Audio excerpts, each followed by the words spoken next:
Good morning students. हमने कल पढ़ा था, जो हम बहुपद पढ़ रहे थे, चैप्टर नंबर 3, कि बहुपद का गुणनखंड कैसे करते हैं और कैसे नहीं करते हैं। तो हम जैसे फर्स्ट उदाहरण नंबर 1 पढ़ा था अपन ने, कि उसके मूल निकाले थे कि बहुपद के मूल क्या हो, मूल और गुणांकों के मध्य जो संबंध है उसकी सत्यता की जांच करनी थी, कि कैसे हम जांच करेंगे कि संबंध सत्य है या नहीं है। तो हम आज एग्जाम्पल नंबर 2 करेंगे। एग्जाम्पल नंबर 2 कि इसमें भी वही है, आपको 2 बता देता हूँ तो क्या आपको आसानी रहेगी थोड़ी सी। देखो एग्जाम्पल नंबर 2 है कि द्विघात बहुपद 3x² + 5। तो देखो क्या है, बहुपद 3x² + 5x - 2 के शून्य ज्ञात करने हैं तथा शून्य को व गुणांकों के मध्य संबंध की जांच करनी है। तो इसको हम लिख लेंगे f(x). तो f(x) बराबर 3x² + 5x - 2। अब हमने क्या बोला था, उस दिन पढ़ा था हमने कल, कि हम इसके गुणनखंड करेंगे। कैसे करेंगे, इसका लास्ट और फर्स्ट को मल्टीप्लाई करेंगे, बीच वाले के टुकड़े करते हैं, जो हम टुकड़ों में करते हैं। तो देखो 3 × -2 मतलब 3 और -2, इनको मल्टीप्लाई करेंगे, 3 दूनी 6। क्या आया, माइनस के 6। हम इसमें चिन्ह भी साथ में लेंगे, -6 आया। अब देखो ये पहले और लास्ट का गुणा करा तो क्या है, -6। हम बीच वाला जो 5 है इसके 2 टुकड़े करेंगे, तो 2 टुकड़े इसके ऐसे करेंगे कि क्या +5 है, ये बीच में है तो +5 है। 2 टुकड़े ऐसे करेंगे कि अगर इसको मल्टीप्लाई करें तो -6 आए, और अगर ऐड या सब्ट्रैक्ट करें मतलब जोड़ या घटाएं तो +5 आना चाहिए। तो मैं कर सकता हूं इसको, देखो 6 × 1, 6 एकम 6। अब 6 प्लस, अगर ये माइनस का 1 होगा तो क्या आ जाए, 5 आ जाएगा। तो देख क्यों, तो इसका मतलब देखो क्या आना चाहिए, -6 आना चाहिए। तो मल्टीप्लाई में माइनस कब आता है, जब एक संख्या प्लस की हो और एक संख्या माइनस की हो। अगर एक प्लस होगा एक माइनस होगा तो ही क्या आएगा, मल्टीप्लाई माइनस में। तो हमारे पास 5 के 2 टुकड़े हो गए कि 6 × 1। अगर मैं 6 में से -1 गुणा करता हूँ 6, तो 6 × -1, 6 एकम 6 मतलब -6 आएंगे। अब अगर 6 × -1, तो 6 में +-1 जोड़ूंगा तो 6 में से 1 गया तो 5। तो इसके 2 टुकड़े हो गए, जो हमने गुणनखंड करा वो गुणनखंड क्या हो गए, 2 टुकड़े किए हमने। अब इसको हम यहाँ लिख सकते हैं कैसे, कि बराबर 3x² प्लस यह है तो 1 को ले लेंगे। अब हमने यहाँ सिर्फ टुकड़े संख्या के कहते, x जो पीछे लग रहा है x y z या कुछ भी, उसको हम वैसे कैसे रख लेते हैं। तो देखो +6x - 1x को 1 लिखने की जरूरत नहीं होती, ओनली x -2 कि मतलब 3x² + 6x - x - 2। अब ये जो लाइन है इसका मतलब क्या होता है, यही है सेम। कैसे, देखो 3x² + 5x - 2, तो 3x², 6x - 1, तो 6 में से 1 गया तो 5x - 2। अब इसमें हम क्या करेंगे, सेम चीज को कॉमन ले लेते हैं, तो 3 कॉमन आ जाएगा और x कॉमन आ जाएगा कि 3 एकम।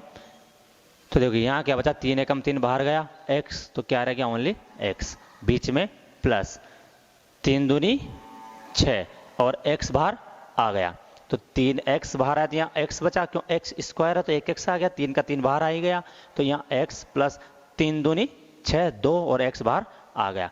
इन दोनों में कुछ भी कॉमन नहीं आ रहा, तो अगर कुछ भी कॉमन नहीं आएगा तो क्या कॉमन आएगा, 1।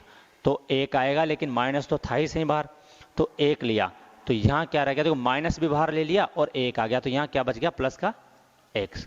अब यहाँ का माइनस बाहर आ गया तो यहाँ क्या हो गया, प्लस, और ये 2। हमने कल भी बताया था कि जिस हिसाब से अगर यहाँ बीच में इन दोनों सेम डिजिट होनी चाहिए, सेम संख्या मिलनी चाहिए, अगर अलग अलग है इसका मतलब क्या है, गलत है। तो अपना क्या है, सेम एक ही है, तो इसका मतलब ये सही है। हम इसको ले लेंगे x + 2, और ये क्या हो जाएगा, 3x - 1। तो हमारे पास 2 गुणनखंड कौन से आ गए, जो बहुपद दे रखा था 3x² प्लस 5x माइनस 2, इसके दो गुणनखंड कौन से आ गए, x प्लस 2 और 3x माइनस 1। अब हम लिखते हैं चूंकि f(x) बराबर 0 लेने पर, कल बताया 0 क्यों लेंगे, क्योंकि हम अगर x की वैल्यू निकालेंगे तो इसके लिए हम 0 लेंगे। अब f(x) बराबर 0 तो क्या हो जाएगा, ये देखो कि x प्लस 2 और 3x माइनस 1 बराबर 0। अब एक बार इसको ले लो कि x प्लस 2 बराबर 0, तो x बराबर क्या हो जाएगा, माइनस के 2 हो गया। और एक बार इसको ले लो 3x माइनस 1 बराबर 0, तो 3x बराबर 1, x बराबर 1 और 3 नीचे चला जाएगा तो 1 बटा 3। हमारे पास ये क्या आ गई, 2 मान आ गया इसका, बिल्कुल हमारे पास क्या आ गया इसका, 2 मान आ गए। तो ये क्या है, इसके शून्य आ गए। किसके शून्य, बहुपद के क्या निकाले हमने, शून्य निकाल लिए। अब हमें शून्य व गुणांकों के मध्य क्या ज्ञात करना है, संबंधों की सत्यता जांचनी है। हम लिख सकते हैं कि बहुपद लिख देंगे यहाँ पे कि बहुपद 3x² प्लस 5x माइनस 2 के शून्य माइनस 2 व 1/3 है, प्राप्त होते हैं या हैं। तो इसके दो शून्य के आगे हमारे पास, इसको मैं साफ कर रहा हूं, देखो हमारे पास दो शून्य के आगे। अब शून्यकों का योग, हमने कल बोला था उस दिन कि शून्यकों का योग व उनके गुणांकों के मध्य संबंध। तो शून्यकों का योग देखो लिखेंगे, शून्यकों का योग। तो पहले ऐसे कर लो, दोनों शून्य क्या है, तो माइनस के 2 प्लस 1/3। तो ये एलसीएम आया 3, यहाँ 1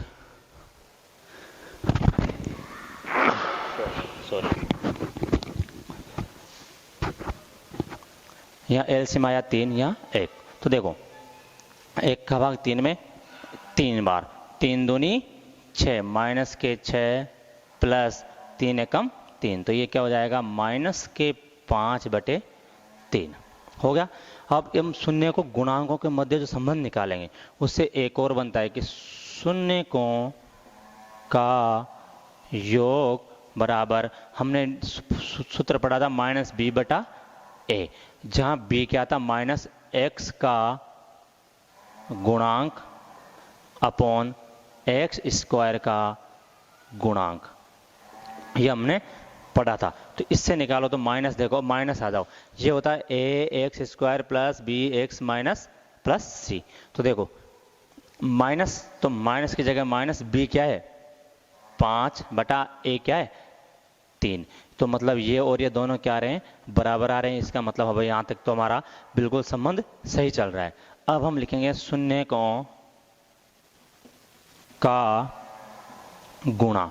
जब शून्यकों का गुणा करेंगे तो इन दोनों को गुणा करेंगे, -2 × 1/3, -2 × 1/3, 2 शून्य का है तो क्या हो जाएंगे, ऊपर का ऊपर, 2 एकम 2, 2/3।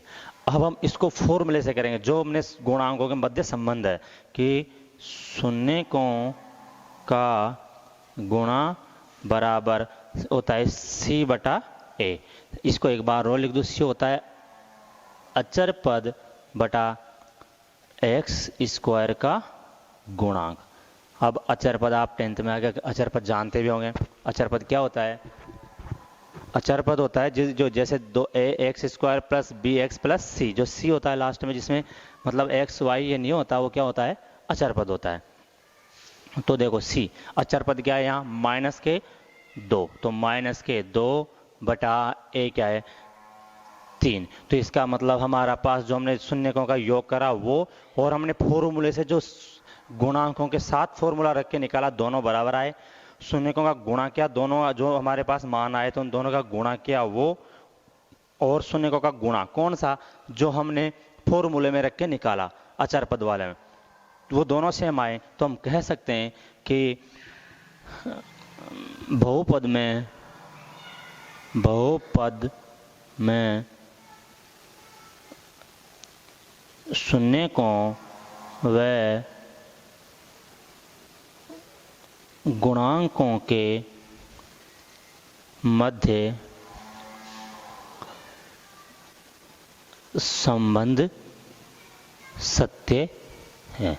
क्वेश्चन ने बोला था कि बहुपद 3x² + 5x - 2 में जांचिए कि शून्यकों व गुणांकों के मध्य संबंध सत्य है या नहीं। तो हमने जो निकाला पूरा शून्यक निकाले पहले, फिर शून्यकों का योग किया, फिर उसको फॉर्मूले में रखा, उसके बाद फिर शून्यकों का गुणा किया, दोनों शून्यकों को गुणा किया, उसके बाद उसका योग किया वापस। तो जब उसका गुणा किया फॉर्मूले के आधार पर तो दोनों बराबर आए जाते, हम कह सकते हैं कि शून्यकों का योग व शून्यकों का गुणा दोनों क्या है, दोनों में संबंध सत्य हैं, शून्यकों और गुणांकों में। ये तो शून्य के गुणांक किसे कहते हैं, कल भी बताया था मैंने कि x² के आगे लग रहा है 3 तो मतलब x² का गुणांक है, x के आगे लग रहा है मतलब 5 तो x का गुणांक है।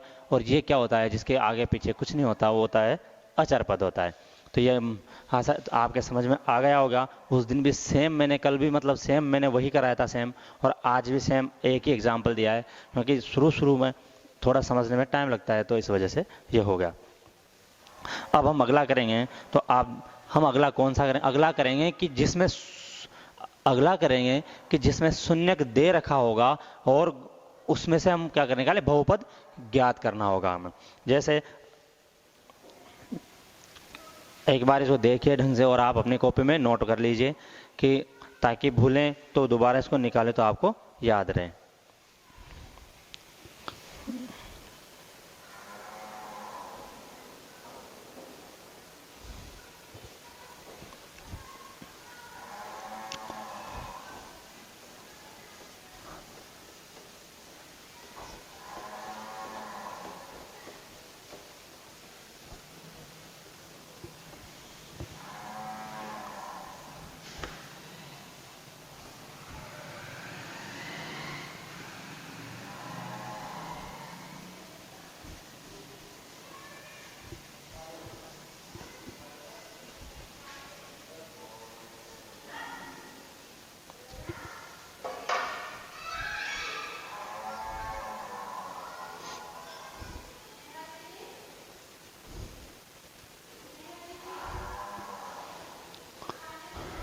देखो अब हम पढ़ेंगे एग्जाम्पल नंबर 3। तो एग्जाम्पल नंबर 3 में क्या दे रखा है, एग्जाम्पल नंबर 3 में दे रखा है कि आपको शून्यकों का योग व शून्यकों का गुणा दोनों दे रखे हैं और उससे क्या ज्ञात करना है, वापस उससे बहुपद ज्ञात करना है। तो इसमें दे रखा है कि शून्यकों का गुणा बराबर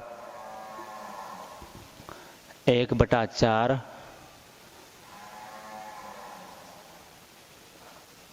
शून्यकों का योग दे रखा है, इसमें आपका -1। ये दोनों दे रखे हैं और इससे पूछा है कि आप बहुपद ज्ञात कीजिए। तो सबसे पहले देखो बहुपद ज्ञात करेंगे, हमें पता है क्योंकि शून्यकों का योग क्या होता है, -b/a। ये हमारा क्या है, फॉर्मूला है -b/a। तो इसको क्या करेंगे, देखो इसको लिखते थे अल्फा प्लस बीटा बराबर -b/a बराबर योग क्या है, -1। इसको लिख देंगे हम समीकरण 1 कि अल्फा प्लस बीटा शून्यकों का योग, ये दो शून्य के अल्फा और बीटा दो शून्य के दोनों का योग करेंगे तो अल्फा प्लस बीटा जोड़ दिया और फॉर्मूला है हमारे पास -b/a बराबर -1। अब देखो शून्यकों का गुणा बराबर होता है c/a, हमारे पास सूत्र है ये। तो देखो इसमें इसको लिखेंगे अल्फा बीटा बराबर c/a बराबर, इसमें दे रखा है 1/4। इसको लिख देंगे समीकरण 2। तो हमारे पास दो चीज आ गई कि शून्यकों का योग दे रखा था, तो सूत्र से हमने समीकरण 1 आ गया और दूसरा सूत्र से हमने समीकरण 2 ले लिया। अब यहाँ क्या करेंगे कि हम क्या करते हैं, यहाँ हम अपनी मर्जी से अपनी मर्जी से कुछ मान के हमको निकालना है तो मानना पड़ेगा। तो लिखेंगे माना a बराबर k, माना a बराबर k जहां k एक वास्तविक संख्या है। मतलब माना कि a बराबर k, हमने क्या कर लिया, k मान लिया कि a बराबर k जहां k एक वास्तविक संख्या है। तो समीकरण 1 व समीकरण 2 से, अतः समीकरण 1 व 2 से, 1 व 2 से मतलब जहां भी a दिख रहा है वहां k रख देंगे। देखो माइनस बी बटा के बराबर -1, तो माइनस बी बराबर माइनस के, तो क्या हो जाएगा b बराबर k, हुआ नहीं हुआ?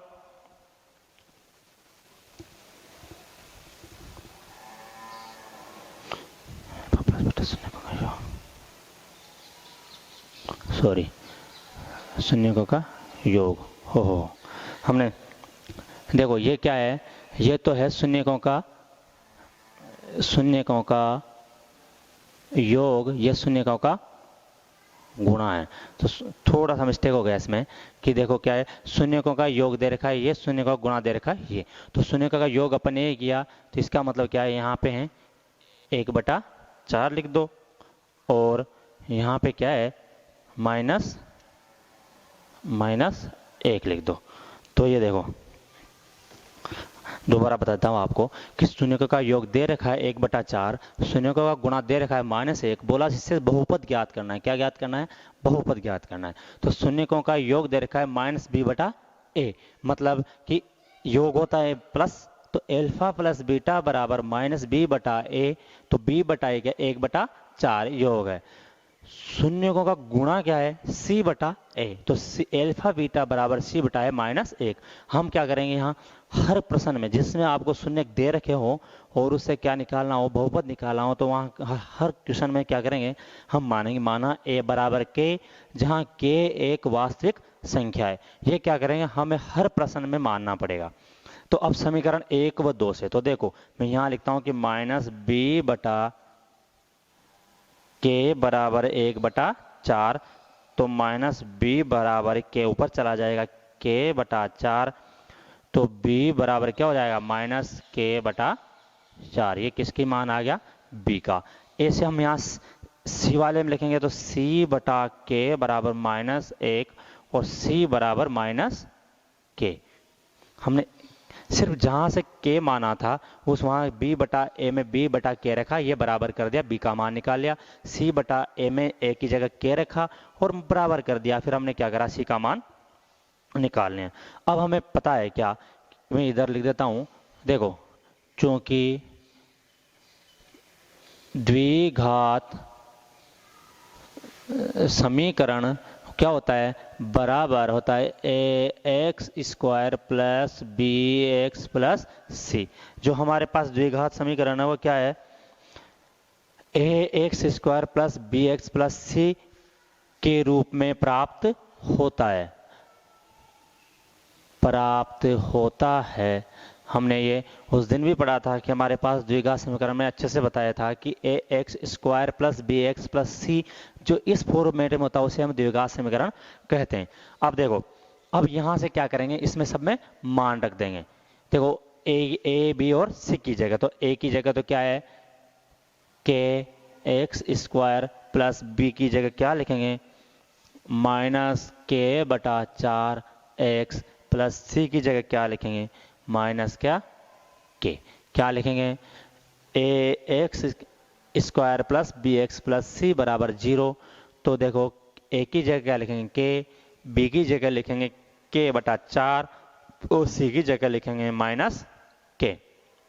तो हम देखो यहाँ क्या क्या कॉमन आ रहा है। देखो सबसे पहले मैं यहाँ k सब में k हैं तो मैंने k कॉमन ले लिया, ठीक है। तो ये रह जाएगा k लिया, तो यहाँ बचा x² और ये माइनस हो गया, प्लस और माइनस माइनस, -1/4x, ये भी माइनस हो गया, प्लस माइनस माइनस, 1, के बाहर आ गया तो यहाँ क्या बचा, ओनली 1। अब हमारे पास देखो क्या है, जो ये भिन्न में नहीं रहनी चाहिए, अंदर बहुपद भिन्न में नहीं आना चाहिए, उसके लिए क्या करें, 4 भी बाहर कॉमन ले लेंगे तो k बटा 4। अब जब हम 4 बाहर कॉमन लिया तो यहाँ 4 था ही नहीं, इसका मतलब यहाँ क्या हो जाएगा, 4 लग जाएगा। जब यहाँ 4 था ही नहीं तो 4 लग जाएगा, माइनस यहाँ 4 था, 4 ले लिया तो ओनली x, एक का तो कोई मतलब नहीं होता, यहाँ भी 4 नहीं था नीचे, इसका मतलब यहाँ भी 4 लग जाएगा। और जब हम क्या करेंगे, इसको लेफ्ट कर देंगे, मतलब ये चला जाएगा और ये क्या बच जाएगा, अतः यहाँ लिख देंगे, अतः द्विघात समीकरण हमारा 4x² माइनस x माइनस 4 प्राप्त होता हो, और ये आपका क्या हो जाएगा, आंसर। अब आप बोलेंगे सर ये कहाँ गया, इसको हम क्या करें, जब बाहर कॉमन लेते हैं इसको लेफ्ट कर देते हैं, क्यों, क्योंकि हमने देखा था fx बराबर 0 होता है, तो इसको 0 के बराबर में, ये f इसको 0 बराबर कर देंगे तो ये क्या हो जाएगा, ऊपर उधर 0 में चला जाएगा। तो इस वजह से आपका क्या होगा, ये द्विघात बहुपद का क्या हो गया, आपको प्राप्त हो गया। अब मैं इसको एक बार और आसानी से, मतलब आपको नॉर्मल इसको और बता देता हूँ, उसके बाद आप खुद इसको समझना। देखो कि दे रखा है कि दिया गया है शून्यकों का योग और शून्यकों का गुणा दे रखा है, और क्या ज्ञात करना है, उससे हमको बहुपद ज्ञात करना है। तो देखो शून्यकों का योग 1/4 दे रखा है, शून्यकों का गुणा -1 दे रखा है। अब शून्यकों का योग जो है वो माइनस, हमने कल भी फॉर्मूला पढ़ा था, शून्यकों का योग बराबर -b/a, तो माइनस की जगह -b की जगह क्या है, x का गुणांक बटा a की जगह क्या है, x² का गुणांक। हमने कल तो ये -b/a, तो इसको योग है तो अल्फा प्लस बीटा होगा, दो शून्य क्या है, एक अल्फा और एक बीटा, तो अल्फा प्लस बीटा बराबर -b/a बराबर 1/4 जो दे रखा है, समीकरण 1 दे दिया। आगे शून्य का गुणा है c/a, तो देखो अल्फा बीटा बराबर c/a बराबर -1 हो गया, तो ये भी क्या है, अल्फा बीटा मतलब गुणा हो गया, c/a बराबर -1 हो गया, तो ये समीकरण 2 दे दिया। अब माना हम क्या करते हैं, इसमें जो जब भी हमें शून्यकों से क्या निकालना होगा, बहुपद निकालना होगा, तो माना हमेशा करेंगे कि a बराबर k मान लेंगे, जहाँ k क्या एक वास्तविक संख्या है। अब जहाँ k माना a, तो इसको k को समीकरण 1 और समीकरण 2 में a की जगह रख देते हैं, k का मान समीकरण व समीकरण 2 में रखने पर, तो -b/k बराबर 1/4, यहाँ से b का मान आ गया, c/k बराबर -1, तो यहाँ से c का मान आ गया। अब द्विघात समीकरण ने कल भी पढ़ा था कि इसका फॉर्मेट होता है ax² plus bx plus c, ये फॉर्मेट होता है। तो इसमें हम क्या करें, a b और c का मान, यहाँ से a का मान तो ये रहा, b और c का मान रख देंगे, तो a की जगह k, b की जगह k/4, c की जगह -k, तो यहाँ से k बाहर आ गया, तो x² रह गया, माइनस और प्लस माइनस हो गया, 1/4 x -1।